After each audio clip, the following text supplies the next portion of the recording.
بسم اللہ الرحمن الرحیم۔ السلام علیکم ناظرین کرام۔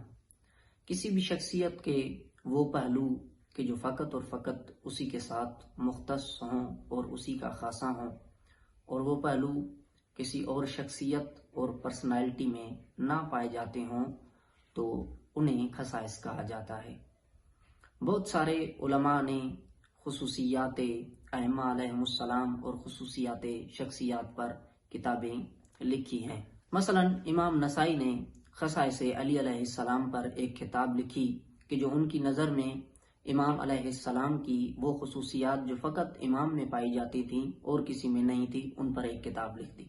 اور اس کے علاوہ شیخ جعفر تستری نے خصائص الحسینیہ کے نام سے ایک کتاب لکھی، اور اسی طرح شیخ ابراہیم کلباسی نے خصائص العباسیہ کے نام سے ایک کتاب لکھی کہ جو ان کی نظر میں فقط اور فقط حضرت عباس علیہ السلام کے ساتھ مخصوص جو پہلو ہیں ان پر ایک کتاب لکھی۔ اسی طرح ہماری آج کی گفتگو کا کلام اور عنوان جناب خدیجۃ الکبریٰ کی وہ خصائص ہیں کہ جن میں وہ منفرد ہیں اور وہ خصوصیات کسی اور میں نہیں پائی جاتی، فقط اور فقط جناب خدیجۃ الکبریٰ میں پائی جاتی ہیں۔ اگرچہ کہ سیدہ کے جو خصائص ہیں وہ بہت زیادہ ہیں، لیکن میں فقط دو ہی کی طرف اشارہ کروں گا۔ پہلی خصوصیت یہ ہے کہ جناب خدیجۃ الکبریٰ کی ولادت اس معاشرے اور اس زمانے اور اس ماحول میں ہوئی کہ جس ماحول میں عورت کو منحوس تصور کیا جاتا تھا اور زندہ دفن کر دیا جاتا تھا۔ اگر وہ عورت پروان چڑھ کر جوان ہو جاتی تو اس عورت کو فقط اور فقط ایک استعمال کی چیز سمجھا جاتا تھا۔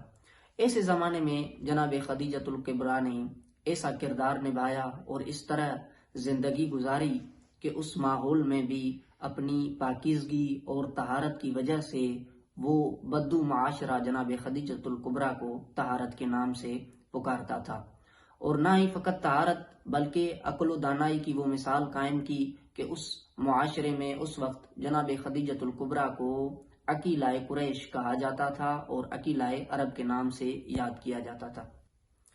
دوسری خصوصیت یہ ہے کہ گھسے پٹے اور درندگی اور خطرناک معاشرے میں، ظلم اور بربریت کے معاشرے اور جاہلیت کے دور میں اگر کوئی شخص بے نواؤں، بے آسرا اور یتیموں کو کوئی امید اور کوئی سہارا دے تو یہ بڑی بات ہوتی ہے۔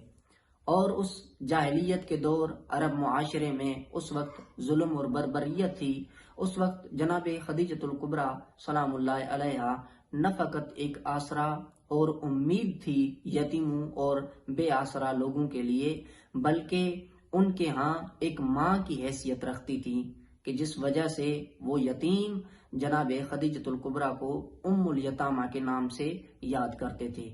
یہ دو خصوصیات جناب خدیجۃ الکبریٰ کی ہیں کہ جو فقط اور فقط بیوی کے ساتھ مخصوص ہیں اور کسی شخصیت میں نہیں پائی جاتی۔ یہ جناب سیدہ خدیجۃ الکبریٰ سلام اللہ علیہا کی بہت بڑی فضیلت اور مقام اور منزلت کی طرف اشارہ کرتی ہیں۔ السلام علیکم ورحمۃ اللہ وبرکاتہ۔